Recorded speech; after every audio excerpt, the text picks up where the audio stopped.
Se suponía que hoy íbamos a discutir las preguntas de investigación que nos enviaron. Como no recibimos tantas preguntas de investigación, por ello, evidentemente nos va a costar un poco más, yo les preparé algunos ejemplos de algunas preguntas de investigación que nos hicieron algunos colegas y que resultaron en un estudio de investigación y algunos lograron publicación o no. Y yo lo que les quiero mostrar es la finalidad de estos ejemplos y que ustedes piensen en la tarea asistencial de cada uno de estos colegas, cuál fue la pregunta de investigación que cada uno de ellos se hicieron. O sea que en la próxima reunión, si es posible, podemos discutir las de ustedes. Si no investigan en el transcurso del curso, es poco probable que sea útil el curso, porque si no es una carga de información teórica muy grande, pero que tiene poca... No sé, entonces que la ocupo que está al revés. Que tiene pocos resultados prácticos, ¿no? Sí. Bueno, ¿se acuerdan que la clase pasada discutimos bastante de por qué investigan los clínicos? ¿Cuál es la razón más importante en nuestro medio por la que investigan? Y vamos a tocar básicamente tres.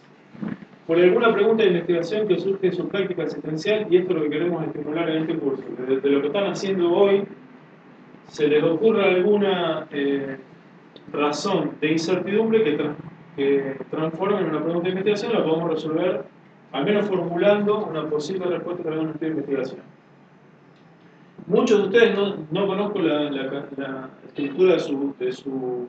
Todos son residentes, ¿no es cierto? Excepto... ¿No? Algunos no. Vale, sería buenísimo, pero no. No, pará, ¿qué me señalas como diciendo? ¿Este no va a ser residente? No, digo, el doctor Belleter es el coordinador de tomar. Te digo que fue terrible lo que hiciste, porque no sé cómo vas a ser presidente. Claro, horrible. Se ve así. Mirá en la cara, ¿cómo va a ser residente? Ya podía ser abuelo. No quise. Ahí, por el prestigio personal, no institucional. Claro. Más allá de la práctica asistencial, hay muchas estructuras formativas de posgrado que exigen terminar la residencia con alguna tesis predoctoral, doctoral o incluso alguna maestría.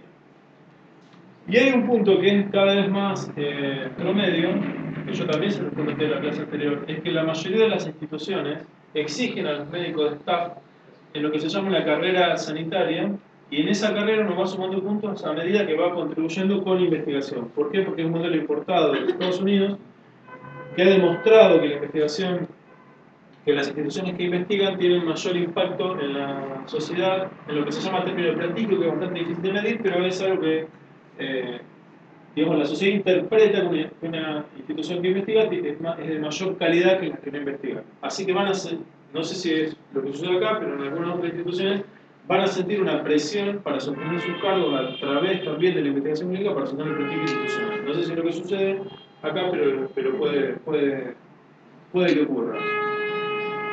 Otras razones por las que un médico clínico investiga es cuando es elegido como líder de opinión por una empresa farmacéutica para demostrar la potencial eficacia de una nueva molécula, si participan en los grupos de epidemiología de instituciones, integran un comité de ética en investigación institucional, que entiendo que aquí no hay, pero prontamente va a haber, como Nahuel y yo, que en otras instituciones participamos en un comité de ética en investigación, y algunos médicos, muy pocos, han decidido tomar la carrera de investigador clínico, o sea, formarse específicamente académicamente como investigador clínico, que es una carga teórica mucho más importante que la que se da en el curso de la maestría habitual. Así que nos vamos a referir a las tres primeras, que es lo más probable que les ocurra a ustedes.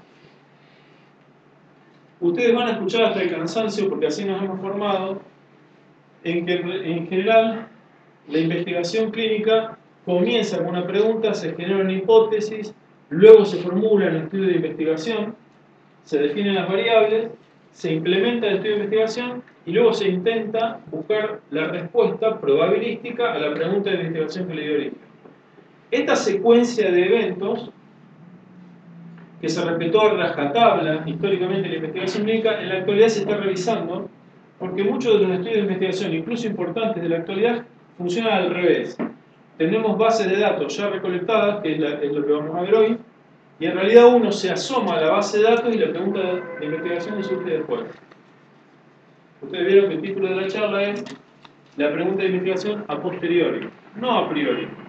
O sea que, debido a la experiencia que tenemos clínicamente de recolectar historias clínicas, hacer bases de datos satelitales y tener un cúmulo de información ya recolectada, miramos la información y decimos, pero ¿cómo no se me ocurrió evaluar si, por ejemplo, la exposición a estatina provocaba cáncer de páncreas? ¿Se entiende?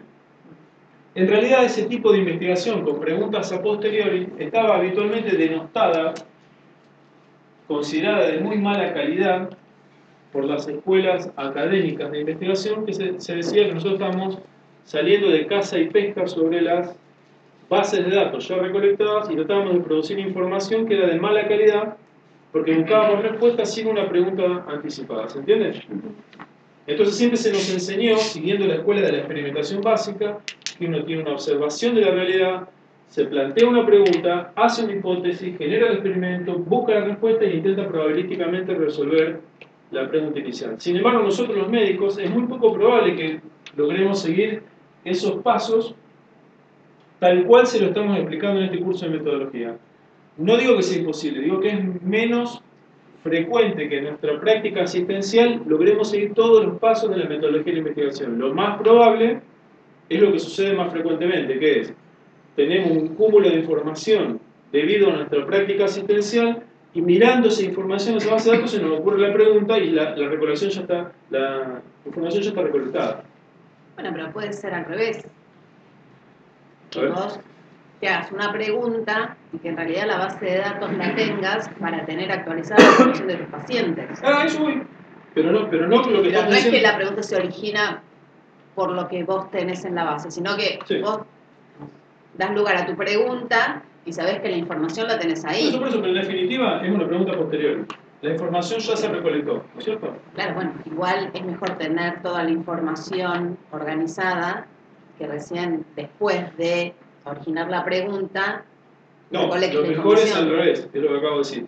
El rigor científico impone durante siglos que uno genera la pregunta y la información se recolecta en base a la pregunta.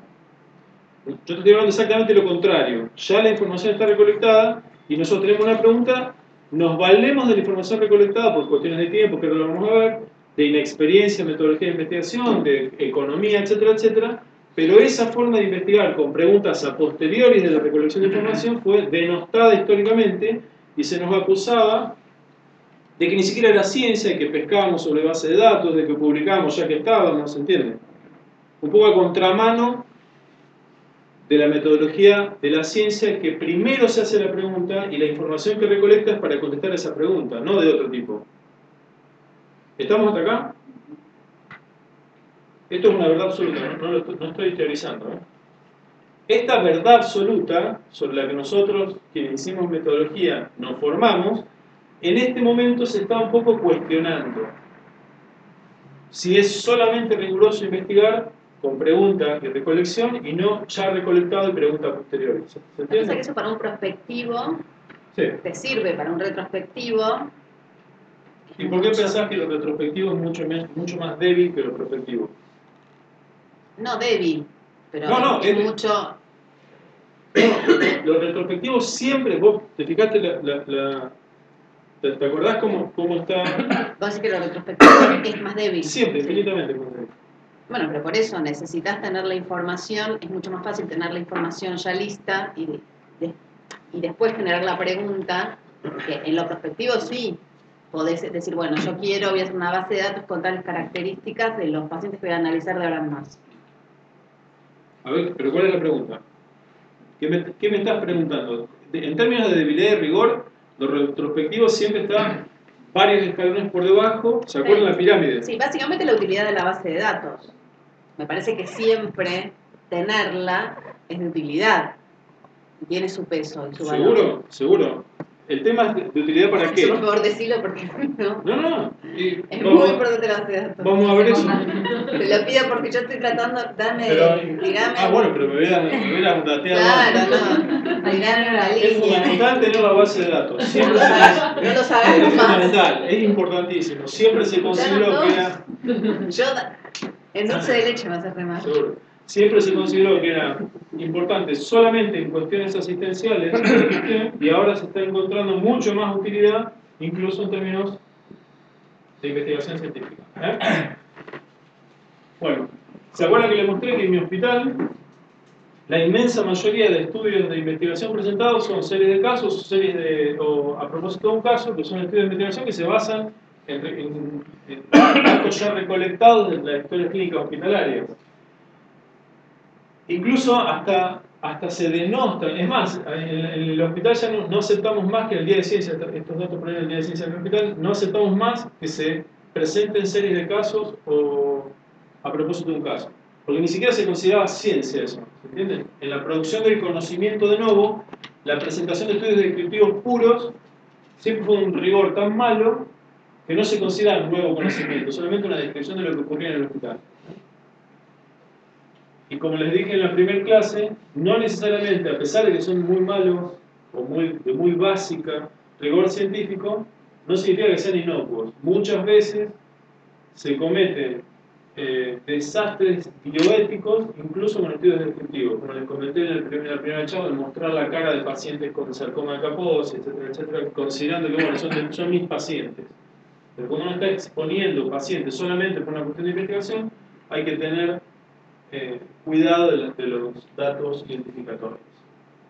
También les hablé de que los estudios de investigación patrocinados con máximo rigor han ocasionado una disparidad, un desbalance de influencia, y en los países del tercer mundo de desarrollo solamente el 90% del soporte de la investigación va en el 10% de la problemática de la gente, y esto es porque los médicos asistenciales no participamos en la investigación. O sea que la enorme cantidad de dinero que se invierte va para patrocinar el estudio de investigación de nuevas moléculas, pero en enfermedades que tienen poco impacto en la región. Entonces, la participación de médicos asistenciales en investigación es fundamental. Esto ha cambiado en la última reunión de la correlación. Han aceptado que hay un aumento de la cantidad de estudios de investigación con preguntas de investigación de interés local. Ya lo tienen esto súper memorizado, ¿no es cierto? Los estudios observacionales se dividen en descriptivos y analíticos, y del otro lado están los experimentales. Toda esta cantidad de diseños pueden servirse de bases de datos ya recolectadas, bajo cierto punto de vista. Por eso es fundamental tener una base de datos. ¿No? Ahora nos estamos entendiendo. ¿Estamos? Van a ver ahora que es posible diseñar desde el punto de vista de un investigador clínico algún tipo de todos estos diseños con bases de datos ya recolectadas. O servirse de las bases de datos de estudios de investigación rigurosos para hacer otro planteo, otra pregunta de investigación con la información ya recolectada que les voy a mostrar en un momento. ¿Estamos? Lo que te decía es que si vamos de acá, que son bases de datos, para allá vamos perdiendo rigor. Rigor desde el punto de vista de la metodología científica. Bueno, investigación utilizando bases de datos existentes. Esto es lo que ustedes podrían estar haciendo en este momento. No necesariamente tienen que formular una pregunta y ponerse a recolectar datos. Seguramente tienen bases de datos a las que tienen acceso. Esas bases de datos existentes, en la inmensa mayoría, o muy frecuentemente, son institucionales. Las instituciones que todos nosotros trabajamos. Por ejemplo, las historias clínicas, los informes de los exámenes complementarios. ¿Qué son las bases de datos satelitales? En general, las instituciones que tienen historias clínicas electrónicas tienen un rigor más que nada administrativo. Siguen al paciente con una intencionalidad de facturación, al menos así nació la historia clínica electrónica, y recolectan información clínica, pero en términos muy generales. Entonces, cuando uno hace una pregunta de investigación que recuerdan que es muy enfocada, es muy poco probable que esa pregunta de investigación pueda ser respondida por historias clínicas muy generales.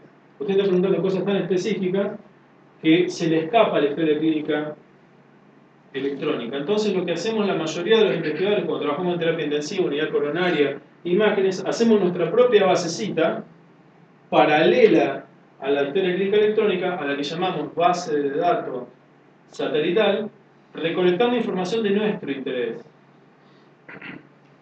¿No lo hacen eso ustedes?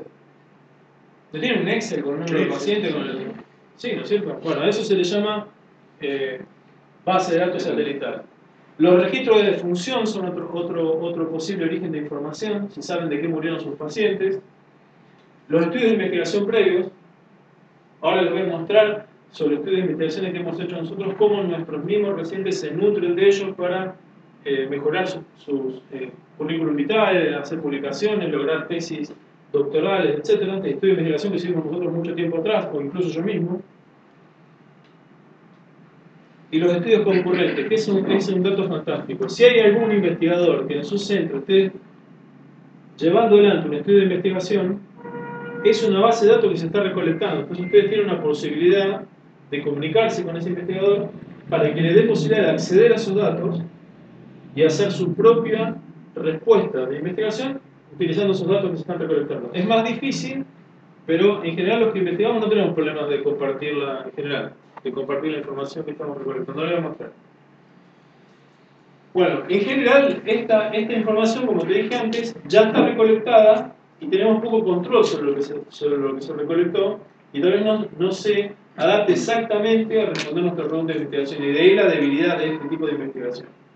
La ventaja es la rapidez, ustedes tienen la información ya recolectada, y además el bajo costo. Ustedes no saben la cantidad de dinero que gastamos nosotros haciendo un estudio prospectivo.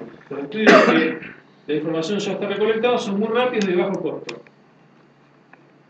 Lo cual lo hace bárbaro para un médico asistencial que en general, no sé en la experiencia de ustedes, pero en general, al menos en el interior del país, es muy poco probable que logren subsidios para investigación clínica, como lo habíamos hablado en la charla anterior. O sea que en realidad la investigación que vayan a hacer generalmente depende del subsidio personal. Las desventajas de investigar con bases de datos ya recolectadas, que no se pueden controlar los datos ya recolectados. Si ustedes querían saber, supongamos, si la exposición al tabaco generó tal o cual patología en la actualidad y el que recolectó la información sobre el tabaquismo puso sí o no, ustedes no van a saber el quantum, cuánto fumaba el sujeto que ustedes quieren investigar. Lo mismo con hipertensión, sí, no, pero quieren saber el dato de la sistólica. Entonces todo ese control de variables ya no lo pueden hacer. Lo mismo con la definición. ¿Qué significa tabaquista? 1 por mes, 10 por mes, un paquete por día, ¿cuánto? Ya está recolectado. Ustedes con eso no pueden hacer nada. O sea que tienen que moldear parte de la pregunta de investigación a los datos que ya tienen, cuando en realidad funciona al revés. Uno tiene la pregunta de investigación y moldea la recolección de datos para contestar eso. Así que van a poder contestar lo que la base de datos le permita. Medición de registro lo mismo, y el tema del control de sesgos y confusores. Si la base de datos no tiene recolectada la información sobre los sesgos y los posibles confusores, que son dos variables que compiten con las variables que ustedes intentan demostrar que tienen relación causal sobre los resultados, no hay nada que se pueda hacer. Ya la información está recolectada y pueden llegar hasta ahí. ¿Estamos? ¿Preguntas hasta acá? Se suponía que iban a hablar ustedes. A mí me está haciendo una pregunta. Por ejemplo, si nosotros tenemos una base de datos en el cual lo único que a mí se me ocurrió en su momento cuando armé una base de datos es poner el registro de presión arterial del paciente que yo veo en ese momento. Pero después, a largo plazo, quiero investigar X cosa con los pacientes hipertensos. Yo puedo inferir que en base al resultado de la TA, en ese caso de ese paciente, puedo decir que ese paciente es hipertenso y tomarlo como sí o no. O al no haber recolectado si es hipertenso o no, no puedo. Sí. Puedo, de esa manera. ¿Qué está preguntando él? Él tomó el registro de la tensión arterial. Tomó el registro de la tensión arterial.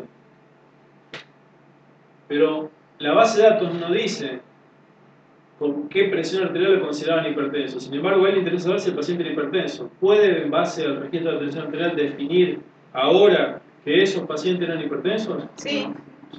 Sí, pero lo puede definir. Bueno, Lo que no puede hacer es al revés. Pero si era sí o no, Sí, y le ponía los valores. Hipertenso si no puede inferir que era más de 120. Claro. Entonces, cuando uno recolecta variables, ¿verdad? Uno puede recolectar las variables cuantitativas en forma numérica, poner la tensión arterial 120, 121, 120, el número real, y después colapsar esa variable en una escala de sí no, o incluso hipertensión leve, moderado, severo, ¿no es cierto? Porque ya tiene el valor numérico. O sea que puede ir de lo numérico, de lo más específico a lo más general. Lo que no puedo hacer es al revés. No puedo decir si tenía una hipertensión leve y tenía 123. No puedo decirlo porque lo colapsé. Entonces, cuando uno va hacia adelante y define de qué manera va a registrar los datos, siempre tiene que preferir lo más finito posible. Porque después en el análisis colapsar es fácil. Lo que no puedo hacer es ir hacia atrás. ¿Qué es lo que te pasa bueno, en tu estudio? Hay algunas variables que ya están tomadas. ¿Tiene envio o no? Sí o no, punto. Pero ¿cuánto? El porcentaje ya no lo mediste.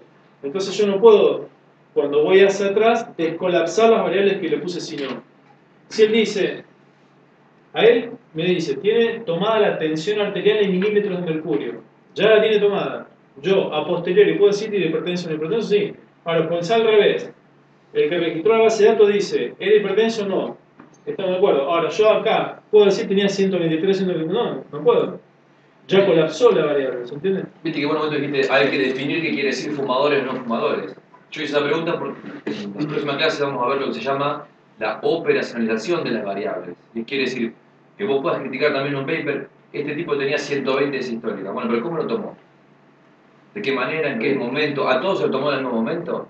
¿Cambia que lo tome en distinto momento la presión arterial? ¿Cambia decir que es fumador o no ante la enfermedad? ¿Cuánto quiere decir fumador? ¿3 cigarrillos por día? ¿Por cuánto tiempo?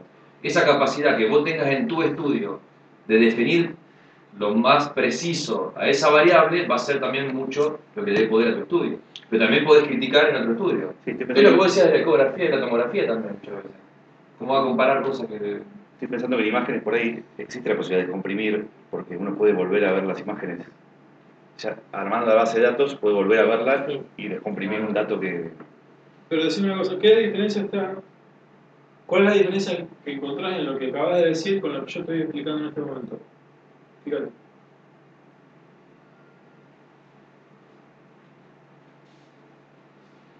Yo estoy hablando de información que ya está recolectada sobre la que no tengo control.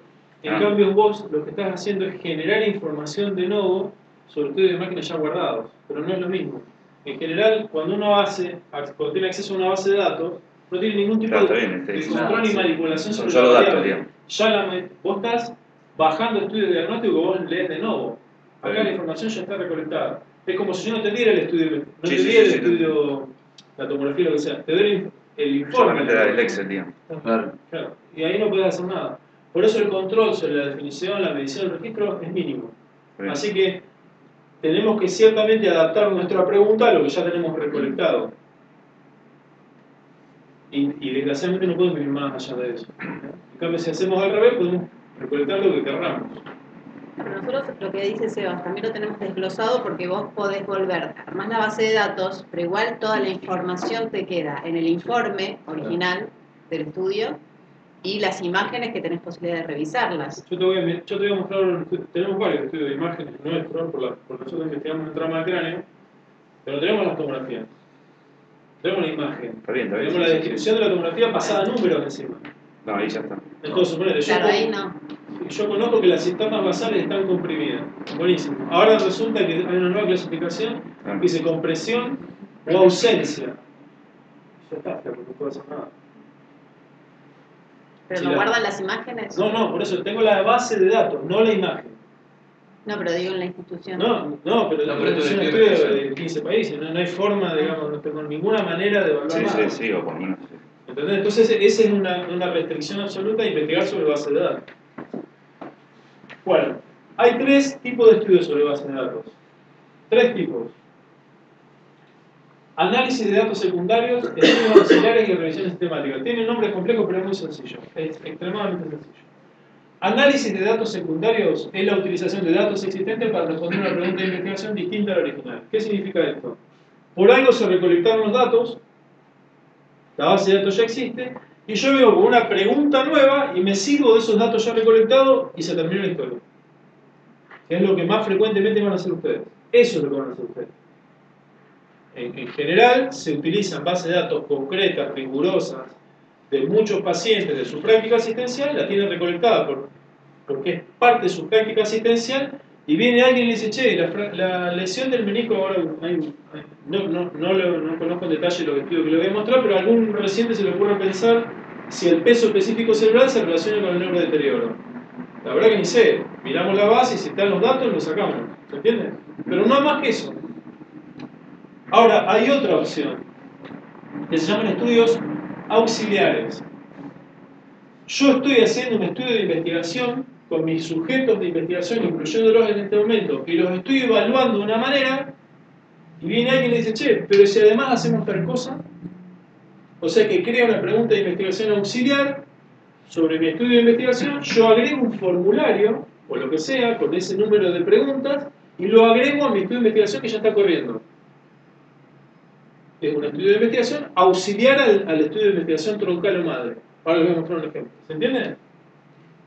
Pero yo ahí modifico la toma de datos, porque agrego más variables a mi pregunta original. Supongamos el caso de las estatinas de cáncer de pan y dice, che, pero además tendrías que haberle preguntado si se lavaba los dientes con un flúor altísimo que provoca cáncer de pan. A mí no se me ha ocurrido, entonces agrego la valoración del flúor. Tengo esa posibilidad, es un punto más allá del rigor, ¿se entiende? Porque el estudio está corriendo. Entonces me sumo a un estudio de investigación que ya está corriendo, agrego 3 o 4 preguntas más, respondo a mi pregunta, que no es la pregunta inicial del estudio, pero aprovecho un estudio que ya está corriendo. Entonces, si ustedes conocen a algún colega suyo de alguna institución que esté llevando adelante un estudio de investigación, que sea un tipo hablable, que sea un colega abierto, etc., es probable que ustedes sí le dicen, pero a mí además me gustaría tal cosa, hacer una tomografía a los 6 meses después de que evaluamos tal cosa. Por ahí le agregan una tomografía, una imagen, lo que sea, y agregan una variable más de enorme interés para ustedes a la rigurosidad de un estudio que ya está corriendo.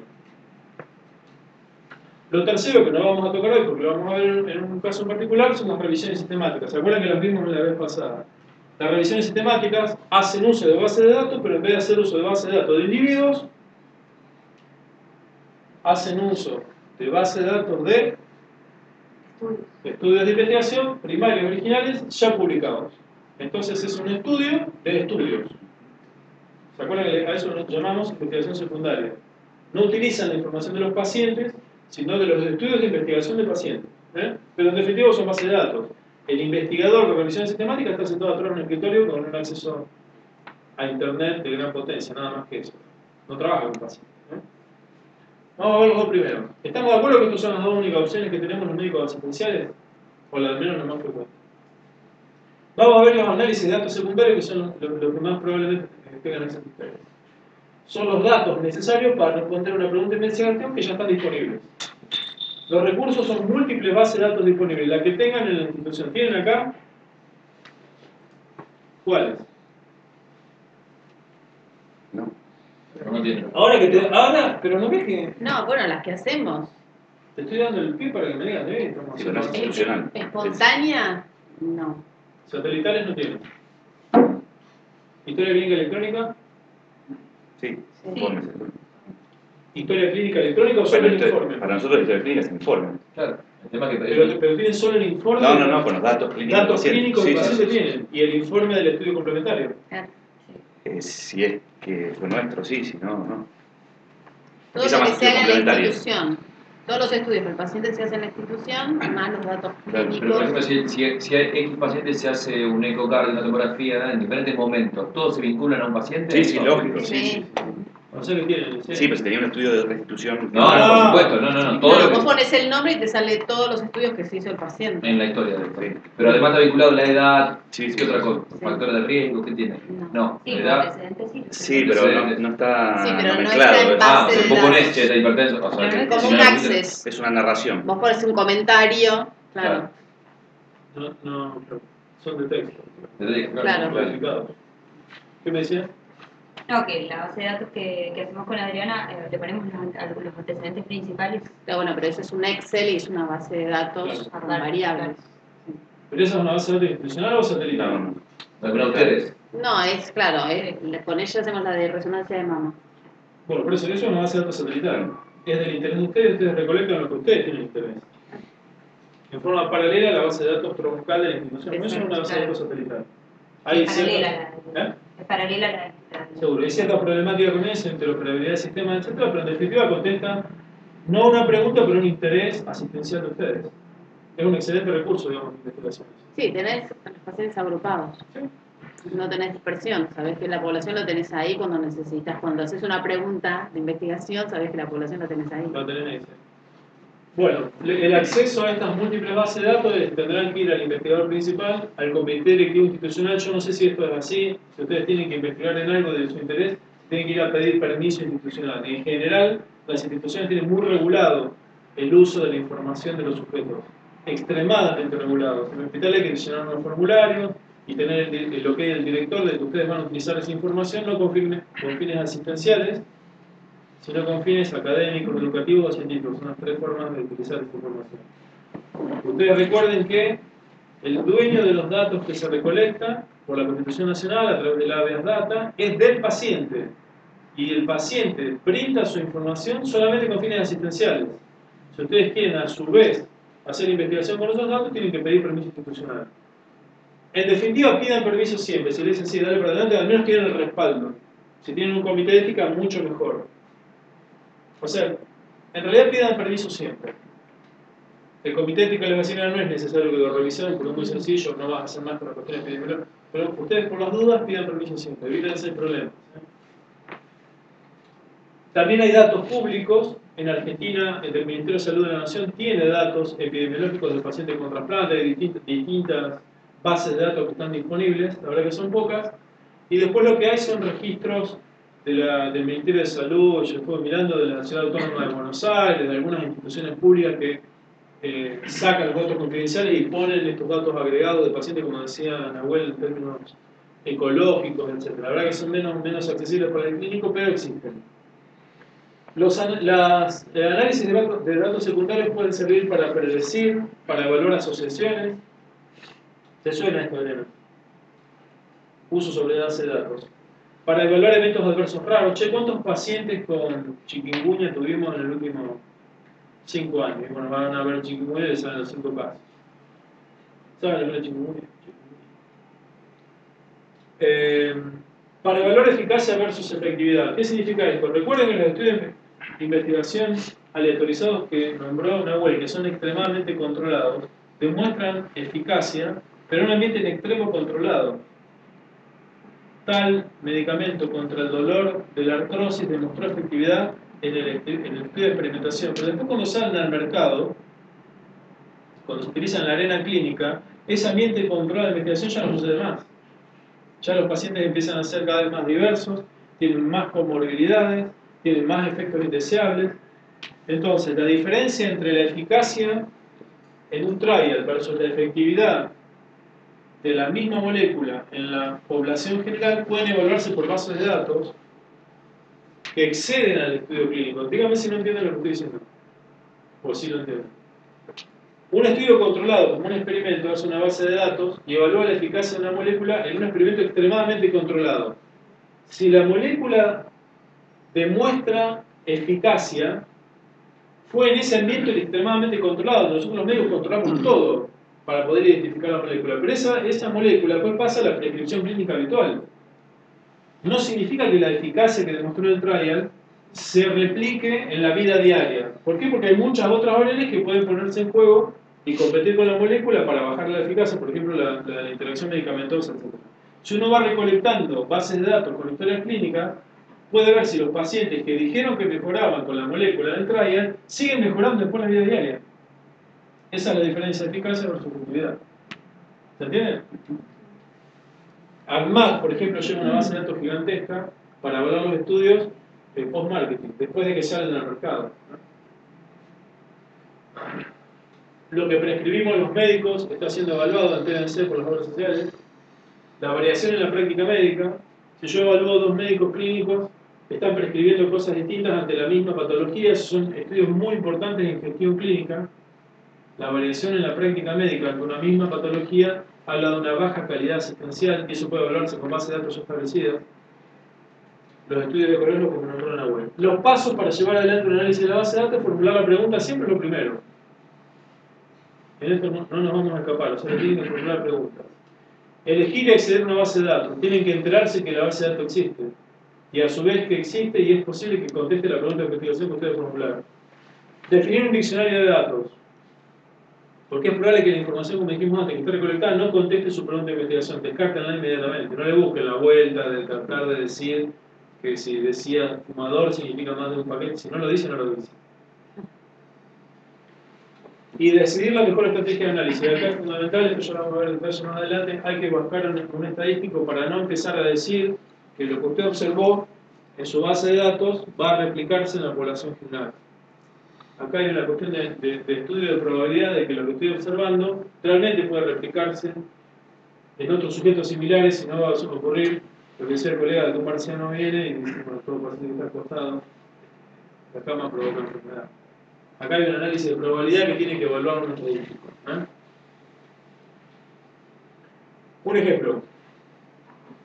Fíjense, un email que me manda una persona que hace resonancia magnética en un hospital consultándome si podía llevar adelante un estudio de investigación con resonancia magnética de rodillas ya recolectada para evaluar, yo no me acuerdo bien qué era esto, el primero que no me acuerdo, si la fractura meniscal, dígame si me equivoco, que sea el traumatólogo que haga resonancia. Retrospectivo de lesiones asociadas a desgarros meniscales. Pero hay una característica por resonancia que habla de lesión meniscal que no es habitual, puede ser que ella lo evaluó en una serie de casos. No importa cuál es la hipótesis de trabajo, pero en definitiva contestó esa pregunta que era de interés para ella utilizando una base de datos que ya está recolectada, pidiendo permiso al comité de docencia. ¿Se entiende? Es un ejemplo así de sencillo. Si no hubiera tenido esa base de datos recolectada, ¿qué hubiera tenido que hacer? Evaluar la pregunta de investigación, crear la base de datos, esperar que ingresen, no sé cuántos pacientes recolectó, no lo puse acá, creo que son... No, normalmente de forma retrospectiva los exámenes de rodilla existentes. Pero se entiende, No, que no pone. No, por eso no lo voy a poner en trabajo entero. Lo que quiero decir es que ella tiene una pregunta que le surge de su práctica diaria. Esta chica hace imágenes. ¿Y qué hace? Reconoce que hay una serie de pacientes ya recolectados, pide permiso al comité de docencia y no hace una base hacia adelante. Va a evaluar la información que ya está recolectada.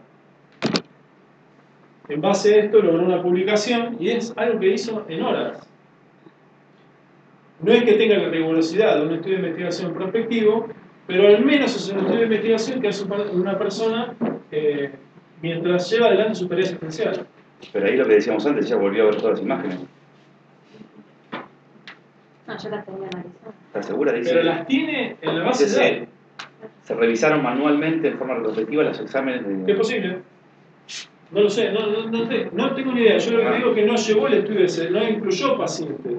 Tiene información ya recolectada, es probable. Es probable porque muchas de las imágenes, entiendo yo, decirme si me equivoco, que se recolectan en el DICON están en la base de datos. Sí, lógico. Es más, algunos de los ejemplos que te voy a mostrar son de ese tipo. Bien. ¿Cuál es la diferencia fundamental de lo que dice él con lo que digo yo?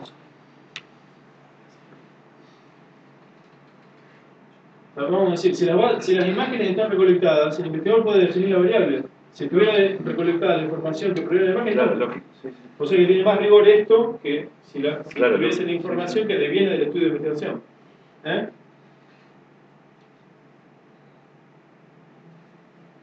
Fíjense esto. Este es un neurocirujano, residente, creo que si no me equivoco, del tercer año. Se pone en contacto con un grupo de investigación de París, de la Universidad de París en Francia, y logra que le presten un software que evalúa el peso cerebral a través de la determinación del edema por tomografía. El peso obviamente no se puede medir, porque para medir el peso hay que sacar el... ¿Se entiende? Evalúa el edema tomográfico y en base a eso calcula el peso por densidad, que lo hace un software que importa de Francia, y él se hace la siguiente pregunta. Los pacientes con trauma del cráneo, las personas que tienen un peso cerebral aumentado, sufren mayor frecuencia de neurodeterioro. ¿Saben lo que es neurodeterioro? Es la caída del glándulo súbita en más de 3 puntos. ¿En cuánto tiempo? Traten de pensar en él, en un neurocirujano. Está todo el día mirando tomografía en un hospital como el mío que es de emergencia. El tipo dice, yo tengo un paciente adelante que se acaba de golpear la cabeza y no puedo predecir si va a sufrir un coma inmediato o no cuando entra despierto. No lo puedo predecir. La tomografía tiene una capacidad predictiva limitada. El paciente despierto. Entonces él dice, ¿qué tal si le mido el peso cerebral? Porque ustedes saben que el trauma de cráneo se asocia a edema, el edema se asocia al aumento relativo del cerebro, y él dice, si se aumenta el peso del cerebro, es mucho más probable que se neurodeteriore, o sea que haga una caída del estado de conciencia a medida con Glasgow. Entonces Glasgow dice, fantástico, importo el software allá, que se lo prestaron porque se puso en comunicación con los investigadores, se lo prestaron, y analizó una serie de pacientes normales, o sea, sin trauma de cráneo, y con trauma de cráneo evaluó el peso y evaluó si se neurodeterioraron o no. Y encontró el peso. Lo publicó en Neurology. Trata de entender peso, volumen y CT, ¿qué es? Densidad relativa. No, porque... Densidad relativa. Y CT. ¿Es algo? Sí, es la valoración de la densidad relativa o el peso específico, ¿verdad? Claro, pero tomografía. Sí, solamente por tomografía. Sí, no hay forma de hacerlo que no sea por imagen. Che, pero yo no les voy a describir con detalle los papers porque no los conozco. Yo les estoy dando ejemplos de valoración. Si quieren les mando los papers, no los leí. O hay más de 50. Lo que les quiero dar un ejemplo de alguien que está trabajando conmigo asistencial que logra publicar en Neurology haciendo uso de una base de datos, sumándole un software que le importa al investigador y se lo presta.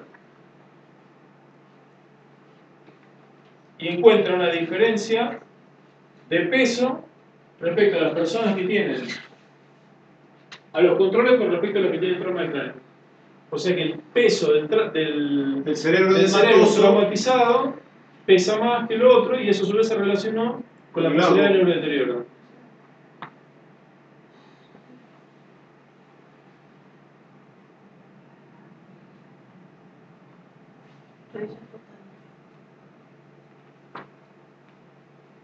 Esto es increíble. Estos flacos dicen, tenemos muchos casos de rodillas flotantes, ¿se puede hacer algo? Describieron una serie de casos nada más. 2 residentes tratando de determinar porque les exigen un estudio de investigación.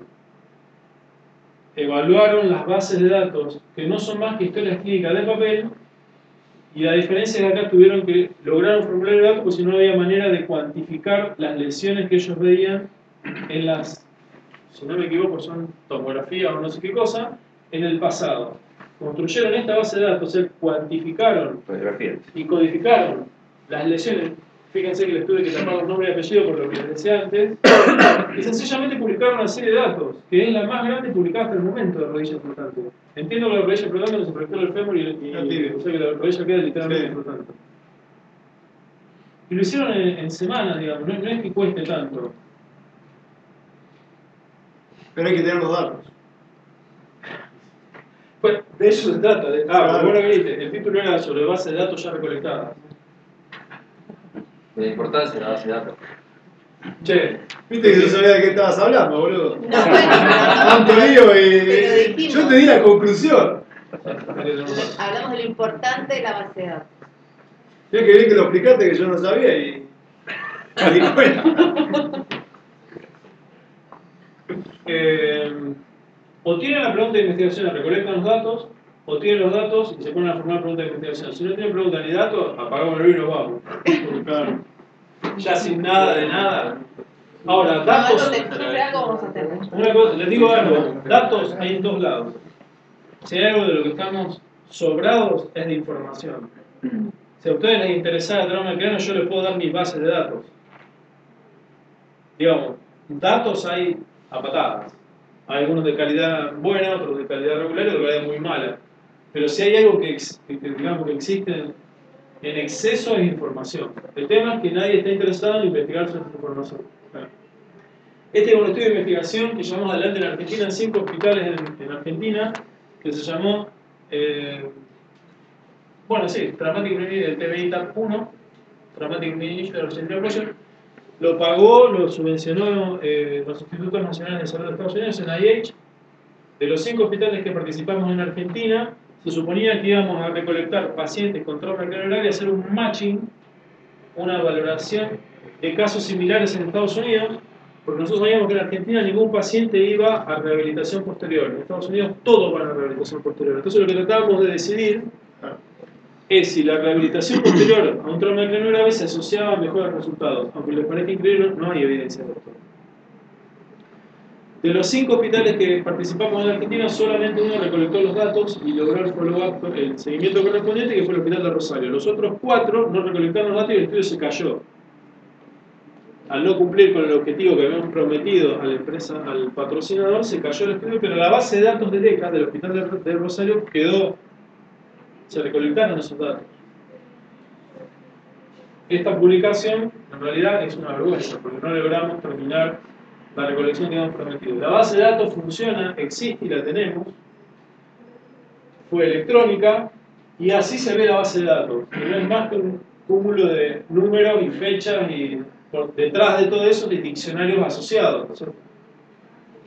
Nosotros ofrecemos las bases de datos, están disponibles para personas que quieren investigar sobre esa patología. Y esto generó varias publicaciones, tesis doctorales, capstone, etc. O sea que un poco lo que vos decías antes, la verdad que la información existe y a patada, lo que tiene que hacer es comunicarse con el investigador y recolectar la información. Esta es mi tesis doctoral de Estados Unidos. ¿Qué hice yo? Evalué la posibilidad de morirse, esta es la probabilidad de sobrevivir, el 100% cuando ingresan al hospital, y cómo se van muriendo los pacientes a medida que evolucionan luego del ingreso al hospital por trauma de cráneo grave, a medida que va pasando el tiempo.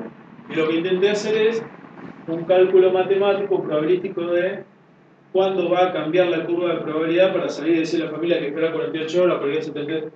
Esa información que le da a la familia, si se basa o no en términos probabilísticos.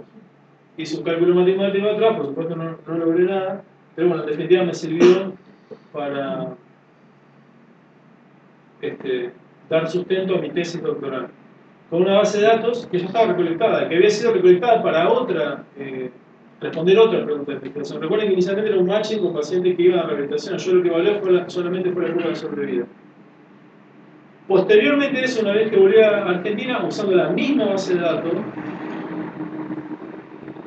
fue la primera vez que evaluamos en una serie en países en desarrollo como es Argentina, cuáles son los factores pronósticos que predicen la mortalidad o malos resultados, estado vegetativo persistente, secuelas graves, moderadas o sin secuelas, a los 6 meses en nuestros países. Toda la información que teníamos provenía de países ya desarrollados. Generábamos otro paper que también publicamos. Y es más, estas tablas, si la ven más de cerca, les dicen a ustedes la probabilidad de sobrevivir para cada edad, teniendo no pupilas alteradas, alteración de las tomografías, hematomas surales, corrimiento de la línea media, compresión de las cisternas de la base, etcétera, etcétera. O sea que hicimos un cálculo probabilístico de sobrevida de un impacto asistencial enorme, porque yo miro la tabla, cuando el paciente ingresa le digo a la familia, ¿va a sobrevivir? No, le digo exactamente en qué probabilidad va a sobrevivir, basado en una base de datos que fue recolectada para otro fin totalmente distinto. E incluso más, en la web tenemos una calculadora que si ustedes van completando los datos de su paciente, como edad, glaucoma score, etc., le va a decir con qué probabilidad va a sobrevivir. Porque nuestro paciente tiene 100% de probabilidad de no sobrevivir.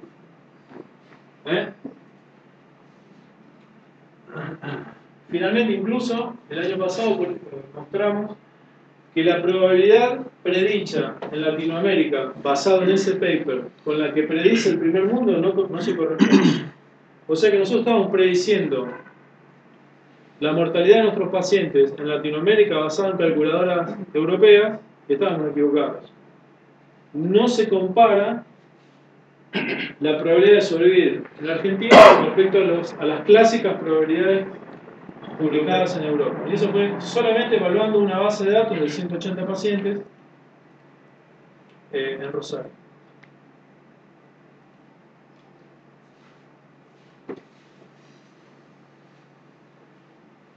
Esto es un estudiante de la Facultad de Ciencias Económicas. En Rosario la Facultad de Ciencias Económicas tiene la escuela estadística dentro. No sé si acá tiene una facultad de estadística. Allá hay una escuela estadística dentro de la Facultad de Ciencias Económicas que se entera de esa publicación y me escribe un mail, que es ese, pidiéndome esa base de datos para hacer un análisis de comparación de supervivencia de los pacientes según edad, sexo, estado socioeconómico, el peso, etc. Le doy la base de datos, él lleva adelante su tesis doctoral y acaba de aprobar. Les estoy hablando de la misma base de datos recolectada hace 10 años. Este es otro estudio que terminamos de... Este estudio es increíble porque lo terminamos de llevar adelante, un estudio que también fue seleccionado por NIH, que lo llevamos solamente en Argentina, en 7 hospitales, y recolectamos pacientes, unos 360 pacientes pediátricos menores de 13 años con trauma de cráneo en estos hospitales, y esta publicación todavía no la tenemos.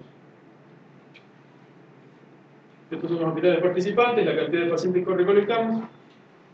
Fíjense el mail que me llega el 6 de octubre pidiéndomelo. La base de datos por una de las investigadoras del Hospital de Cruz, de Florencio Varela, que me pide la base de datos para evaluar una nueva pregunta de investigación cuando aún el paper primario ni siquiera está publicado. Esa base de datos de todos estos hospitales está disponible para los médicos asistenciales para evaluar lo que quieran. A pesar de que ni siquiera tenemos respondida la pregunta de investigación primaria, así que información.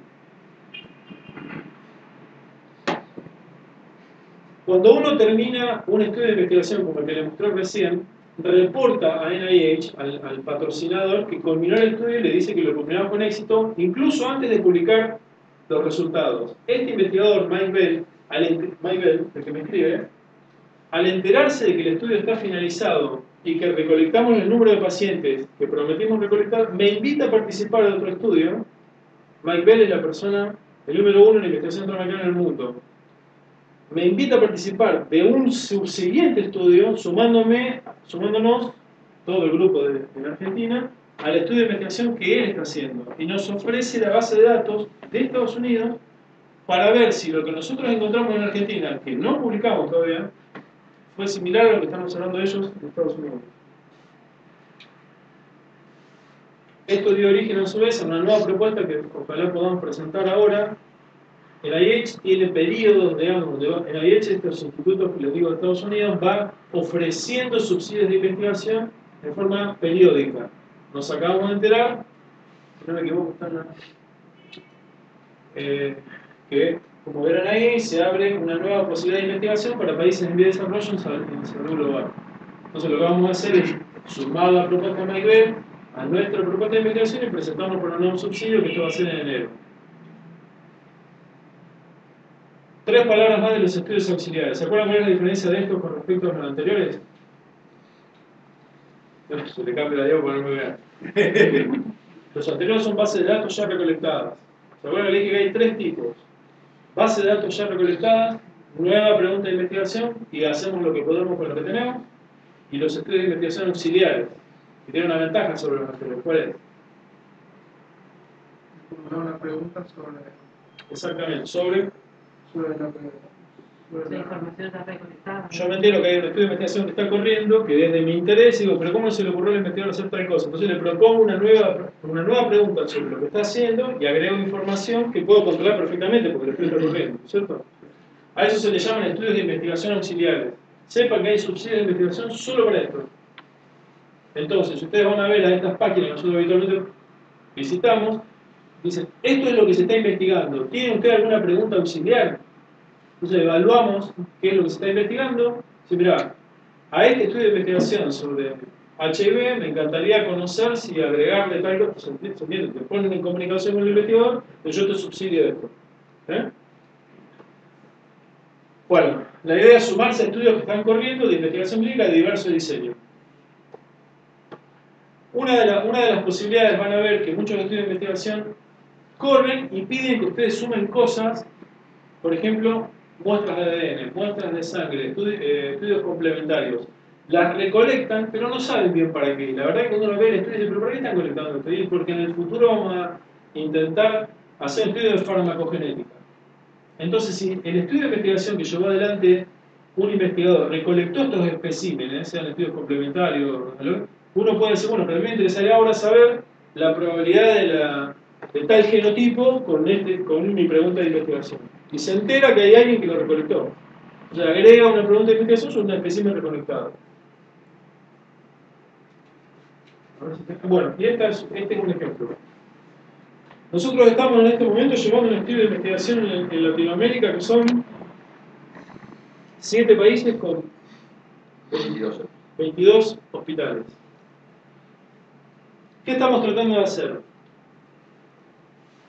Nosotros probamos en un estudio de investigación anterior que los pacientes con trauma de cráneo en coma tratados con monitoreo de presión de cráneo y sin monitoreo no había ninguna diferencia. Entonces ahora lo que estamos tratando de hacer es buscar evidencia para aquellos que no reciben monitoreo de presión de cráneo. Pero resulta que, ¿se entiende? O sea, que estamos llevando adelante una observación de todos los pacientes de Latinoamérica que no se monitoriza la presión arterial con fibra óptica dentro del parénquima cerebral. Pero resulta que en el medio que diseñamos el estudio, ganamos el subsidio, lo llevamos adelante, una empresa americana fabrica esto. ¿Qué es eso? Es un pupilómetro que mide la reactividad y el diámetro del pupilar en reposo y después de la estimulación con rayos infrarrojos, pero en forma digital. Ustedes saben, nosotros evaluamos la reactividad pupilar en reposo y post-estimulación con una regla. O sea, medimos la pupila y la reactividad pupilar ha demostrado un valor pronóstico muy fuerte sobre resultados alejados, tanto neuropsicológicos como muerte, a los 6 meses y en el hospitalario. Pero el tema es que además es un factor predictivo de neurodeterioro. Si el paciente va demostrando que la pupila va siendo cada vez menos reactiva, es probable que en breve haga una catástrofe cerebral y así lo llamamos. El tema es que es muy poco precisa el examen clínico, porque lo miran las enfermeras, lo miden cuando quieren. En teoría este aparatito, que dispara un haz de luz controlado y lo recolecta en un número digital, que incluso lo almacena, se supone que es mucho más preciso que la valoración clínica, pero nunca se demostró. Entonces, el dueño de la empresa nos propone evaluar la tecnología en el estudio nuestro que ya está corriendo. Imagínense que son 7 países con 22 centros. Para poder evaluar esto, tenemos que importar los aparatos, crear los formularios sobre las bases de datos. A la base de datos, recuerden que accedemos a través de nuestro portal y se ve de esta manera. Hay que crear un nuevo formulario digitalizado, definir las variables, entrenar a todos los investigadores, e incluso es más, no vamos a mostrar al investigador, al clínico que está evaluando la pupila, no le vamos a mostrar el resultado, porque ya estaremos sesgando lo que estamos haciendo. Eso se va a recolectar en forma enmascarada, pero es un perfecto ejemplo de un estudio auxiliar sobre una base de datos que ya está corriendo. Si logramos demostrar que la pupilometría infrarroja mejora la predictividad pronóstica y la vamos a incorporar a la práctica clínica a nivel global. ¿Se entiende?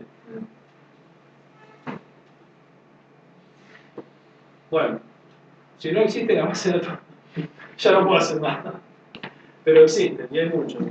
Todo el mundo puede entrenarse investigando sobre bases de datos. Las conclusiones que son excelentes recursos de investigación, rápido, bajo costo, difícil controlar la calidad de información recolectada, eso recuérdenlo siempre. Y tienen que tener, a pesar de que estén investigando sobre base de datos, recuerden que esa información pertenece a los pacientes, no a ustedes. Así que, por las dudas, pidan permiso.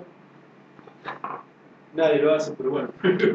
Pidan permiso para investigar sobre esta información recolectada. El consentimiento informado hay que ponerle ahí todos sus datos serán compartidos con el universo. No sé, incluso sus datos privados. Firme. Bueno, esta es una pregunta que recibimos hasta la fecha. Yo no sé, no identifico caras con nombre. No sé quién es. Adrián no está. Natalia me dijo que no venía, ¿puede ser? Ah, ¿vos? Okay. Entonces Adrián me dijo que no venía. Sebastián Marchesán. No, yo tenía a Natalia acá. Y Adrián. No, Adrián No vino. Bueno, Natalia, últimos 5 minutos. Vale. Salimos. ¿Querés hablarnos un poco de esto? Explicarnos de qué se trata. Bueno, yo lo que había escrito es que en pacientes que cursan como operatorio un tumor cerebral y se encuentran asintomáticos, la realización de tomografía cerebral reglada se asocia un mejor pronóstico.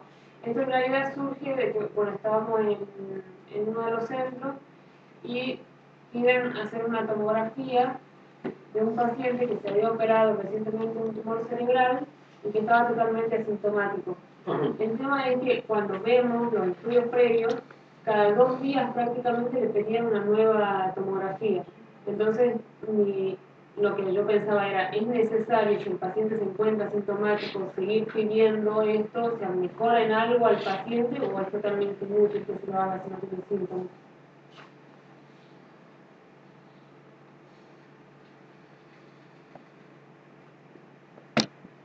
Ok.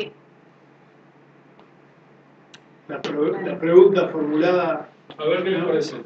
No, porque ¿cómo formularía? en realidad una tomografía más o menos no es un factor pronóstico. No sé, ella lo plantea como factor pronóstico, ¿no? Claro, pero si vos le haces más tomografías, no quiere decir que el paciente vaya a tener mejor pronóstico.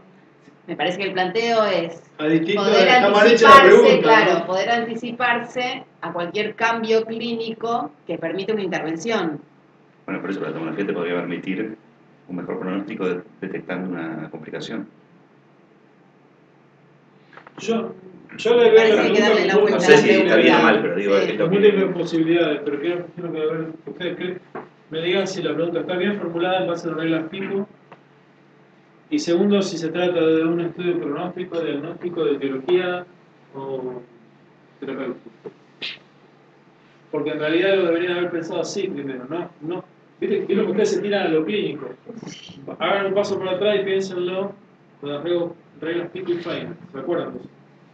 Y las reglas Pico, automáticamente cuando vos me decís a mí una pregunta de investigación con las reglas Pico bien formuladas, yo te puedo decir si ese estudio es de pronóstico, diagnóstico, etiología o terapéutico. En cambio, yo miro tu pregunta y me cuesta diferenciar los componentes, por ende me cuesta diferenciar de qué se trata, de qué área de investigación trata, y por eso es la discrepancia de nuestra, ¿entendés? Y ahí la evaluación sería pacientes en el postoperatorio con tumor cerebral asintomático.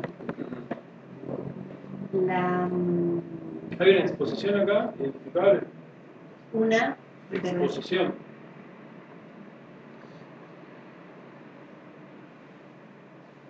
Yo te digo desde mi área. En pacientes con traumatismo del cráneo, la repetición innecesaria de tomografías empeora los resultados, pero porque el traslado al tomógrafo agrega daño. No sé si es lo que estás queriendo decir.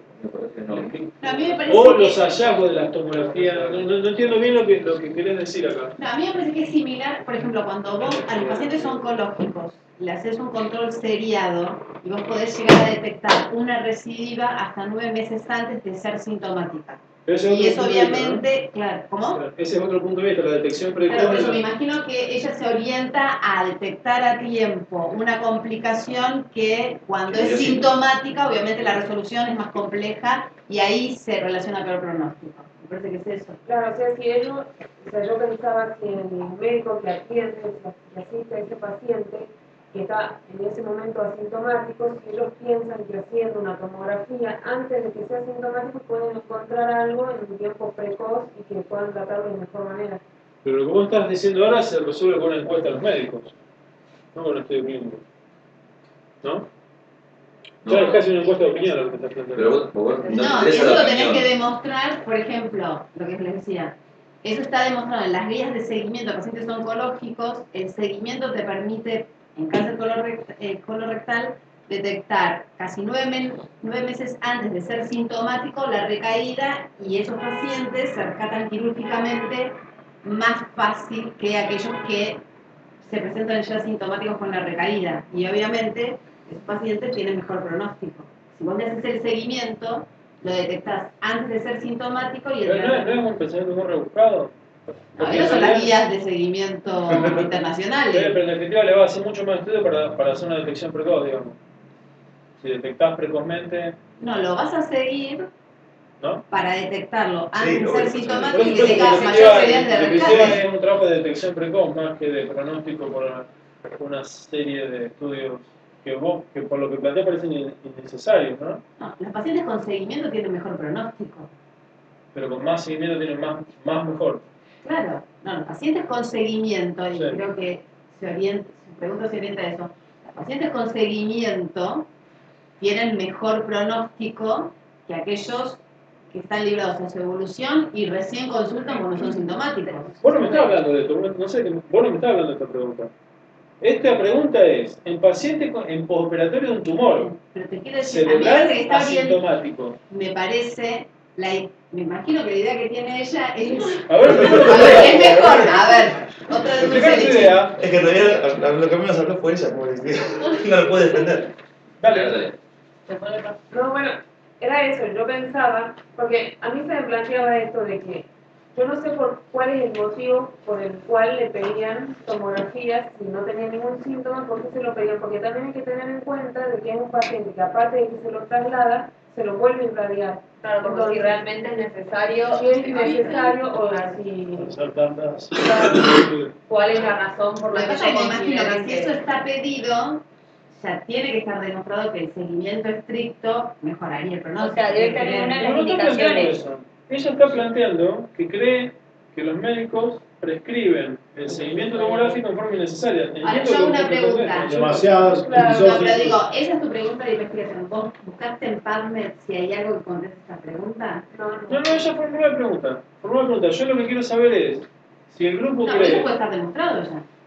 Esperá, Sí, no no, estamos hablando ahora de... estamos formulando la pregunta que no esté demostrado, o que no esté publicado. De hecho, lo que yo hay puse que también está formular la demostrado. pregunta. Ella tiene que formular una pregunta que Yo proviene estoy de su... preguntando, ¿hay evidencia a favor o en contra de eso? Bueno, pero ese es otro tema. Ahora hay que formular De lo que yo pregunté, sí, por esta evidencia. Voy a cambiar la pregunta y no sabes por qué Está muy frecuencia. mal. Capaz que está recontra obligado.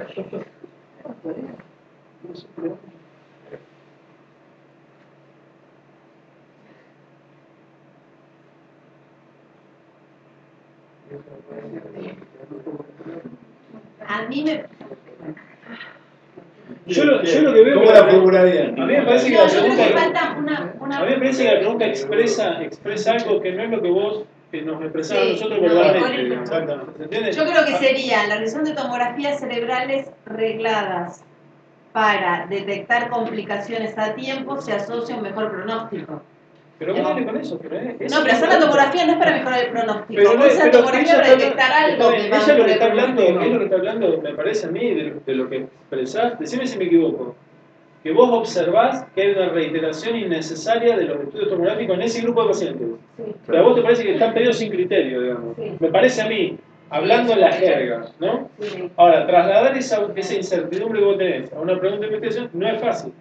Fíjate que no es fácil. ¿no? Evidentemente no. Bueno, pero la incertidumbre que vos tenés, lo que vos estás percibiendo, la sensación que tenés, es que se solicitan tomografías sin un criterio biológico claro, ¿no? Decime si me equivoco, porque yo estoy tratando de interpretar lo que vos decís. Todo eso, sí, Pero sí, pará, sí. antes de la pregunta, antes, decime cuál es tu incertidumbre.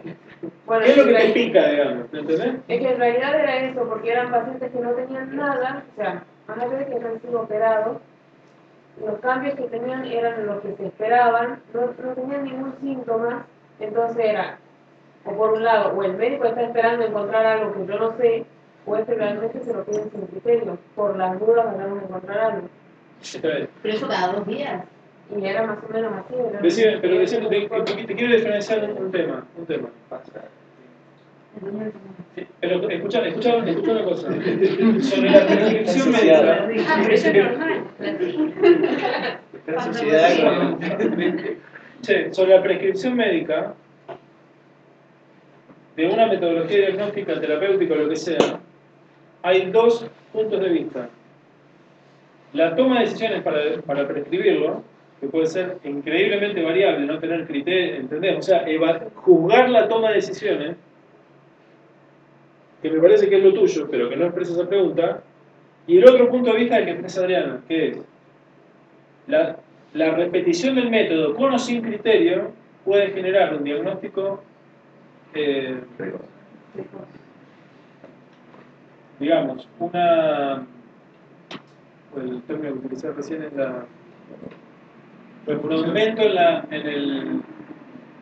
un aumento en el rendimiento diagnóstico anticipado, y eso mejora el pronóstico. Pero son dos cosas totalmente distintas. A mí me parece que vos estás diciendo que esta gente prescribe innecesariamente. O sea que estás juzgando la toma de decisiones, no el rendimiento de la prescripción reiterada. Decime si me equivoco. No, está bien. Es así, ¿no es cierto? Bueno, esa pregunta que vos te haces no la va a contestar esta pregunta. ¿Entendeme lo que te digo? La pregunta que vos te haces, en base a qué los médicos prescriben o si discrepan en criterio prescriptivo, no la contesta esto. Probablemente esto conteste más lo que te dice Adriana, pero no lo tuyo. ¿Verdad? ¿Cómo tendría que estar formulado? Bueno, pero dígame si me equivoco. Ella está diciendo, ella está juzgando el criterio prescriptivo. No si la prescripción reiterada mejora el pronóstico. Bueno, no está juzgando, se está cuestionando. Se está cuestionando, sí, digamos, pero ella viste que no, en general en medicina no toma posición inmediatamente. Sí, está bien, sí. En general. Está prejuzgando para... Claro, bueno, sí. lo que uno debería hacer es no juzgar, sino hacer una pregunta de investigación que lleve un estudio que te dé el dato firme para contestar tu incertidumbre. Está bien. ¿Se entiende? Una manera de verlo es decir, prescribir más frecuentemente, hace un diagnóstico anticipado y eso mejora el pronóstico porque te anticipas al daño, es una manera. La otra manera es prescribir mucho más, daña al paciente, sea por irradiación o porque lo estás trasladando en tomógrafo y está en coma. Y la otra es prescribir cualquier cosa y una variación en el criterio clínico que hace que la prescripción no se base en ningún fundamento lógico, ¿no? Pero son tres cosas totalmente distintas, ¿se entiende, no? ¿No? No, sí, sí, sí. Y una pregunta puede ser, ¿cada cuánto habría que pedirle? Bueno, acá hay dos maneras, acá hay dos maneras Para de resolver, a acá hay ver dos si- maneras de si evaluar es lo- innecesario o no. para evaluar lo que vos querés, lo que me parece que es tu incertidumbre, la más sencilla de todas se llama adherencia a las guías. La evaluación de la adherencia que si está determinado con fundamentación de rigor científico cada cuánto hay que prescribir, vos comparás la práctica con lo que debería hacerse y se evalúa la adherencia a la norma. Es muy sencillo de hacer eso. Nosotros lo hacemos Ahora la guía ve cada Eso es una cuánto indicación. decís. Eso es una adhiere o no indicación, Por adhiere. eso, por ejemplo, en mama, que se pide un control a los 6 meses de resonancia, a los 6 meses mamografía, y eso es una indicación que se haga siempre así, resonancia, Por eso, mamografía. pero resonancia, suponete que voy a decir, pero están prescribiendo cualquier cosa, evaluás lo que está recomendado hacer con lo que se hace en la realidad. Y haces un estudio de adherencia, ¿se llama así? Es muy sencillo, entonces voy a decir, bueno, che, ¿cuánto están prescribiendo? Tanto, pero deberían haber prescrito tanto. Y sencillamente hay una diferencia entre lo que se prescribe y lo que está recomendado que se puede evaluar en términos probabilísticos. ¿Qué quiero decir con esto? Que si se prescribe de más, decimos, bueno, pero es por azar. O que es tanto de más que es imposible que sea por azar. ¿Se entiende? Bueno, ahora, puede ser que no exista una guía de prescripción. Y ahí te queda una encuesta de ¿Y opinión. cómo hacer para ¿Cómo? crear la Ahí guía? lo único que te queda es una encuesta de opinión.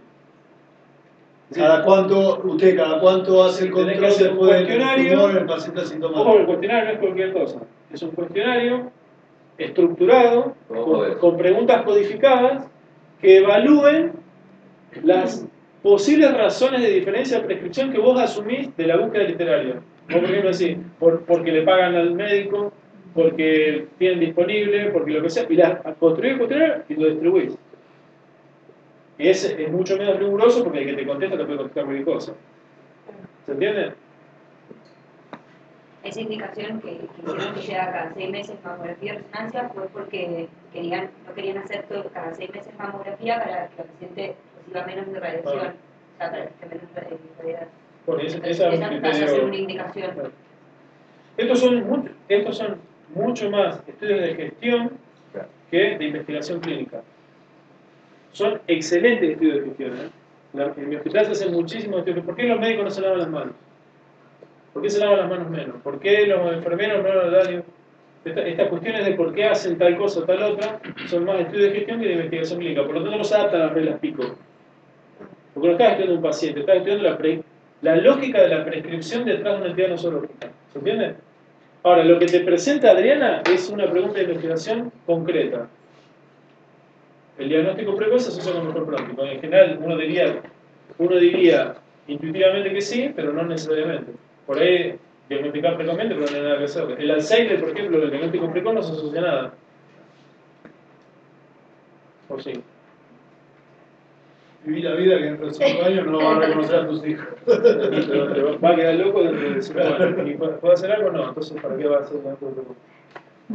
Che, dale. 5 minutos más, vamos. No sé, ¿alguien? ¿El Sebastián? ¿Sí? Por Dale, es Seba, frío, pon el huevo. Seba, pon el huevo, dale.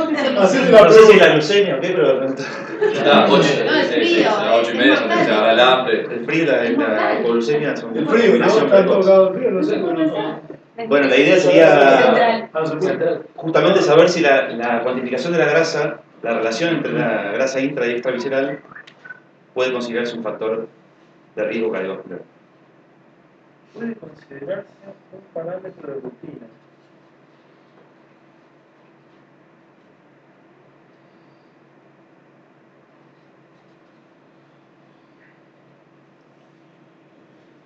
Son complicados para la pregunta, ¿eh?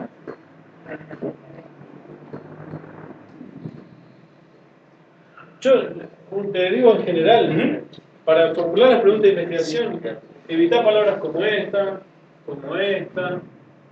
ni hablar. Ah, carajo.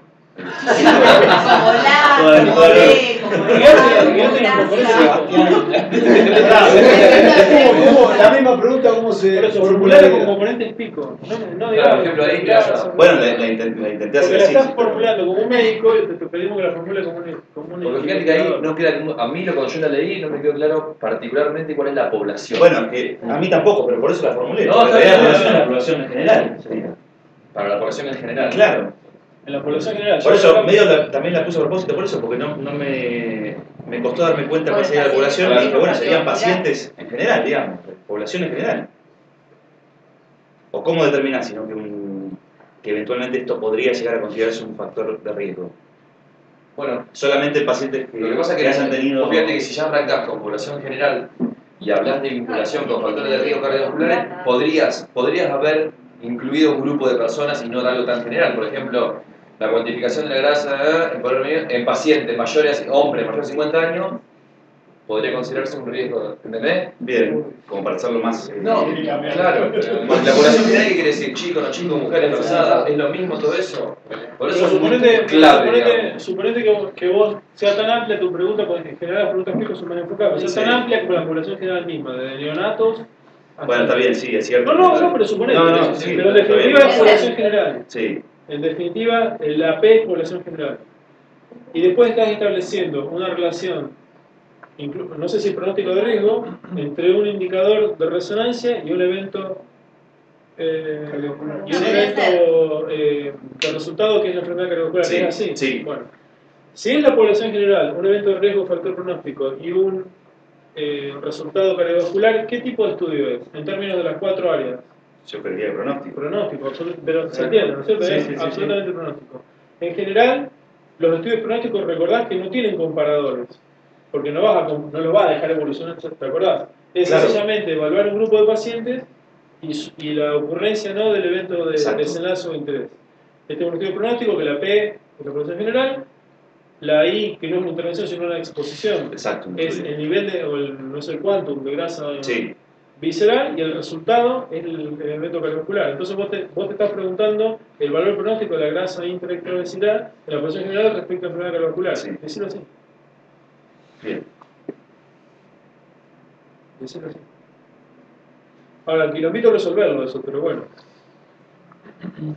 Sí, también lo pensé en el... Bueno, no quiero que se nos extienda más, pero en cuestiones de perímetro abdominal y eso que se suele considerar, pero que no es lo mismo si la grasa está distribuida afuera o adentro, ¿bien? Seguro. De hecho, nosotros en la ecocardiografía, la presencia de grasa... Bueno, claro, la grasa pericardica. La grasa pericárdica, claro, tal cual. Un estudio de corte acá sería fantástico. ¿Sabes? Claro, exactamente. De acuerdo. Sí. Nunca vas a saber qué pasó primero, pero al menos hay una asociación entre un factor y el otro. De acuerdo. ¿Qué diferencia hay entre factor de riesgo y factor pronóstico? No tiene nada que ver, yo como ya discutí, vaya. En términos médicos, ¿qué diferencia hay entre ser un paciente que tiene un pronóstico tal a que tiene un riesgo tal? ¿Es lo mismo? Si yo tiene un factor de riesgo, tiene riesgo de tal cosa, tiene un pronóstico tal. ¿No puede ser que pueda ser algo para modificarlo? Y el factor de riesgo no es la posibilidad de que un daño ocurra, y el pronóstico sería cuando el daño ya está establecido. Toda la mamá.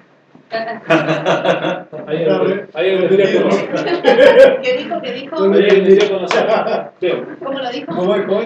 El factor de riesgo es la probabilidad de que ocurra un evento, y el factor pronóstico, una vez ocurrido el evento, su probabilidad evolutiva. ¿Verdad? Yo tengo riesgo de padecer cáncer de pulmón si fumo. Ahora, teniendo cáncer de pulmón, que fume o no fume, no cambia nada el pronóstico. No, la verdad es que no. Si yo tengo cáncer de pulmón, sigo fumando porque el pronóstico vital de una persona que fuma con cáncer de pulmón es prácticamente el mismo en cierto estadio. En realidad.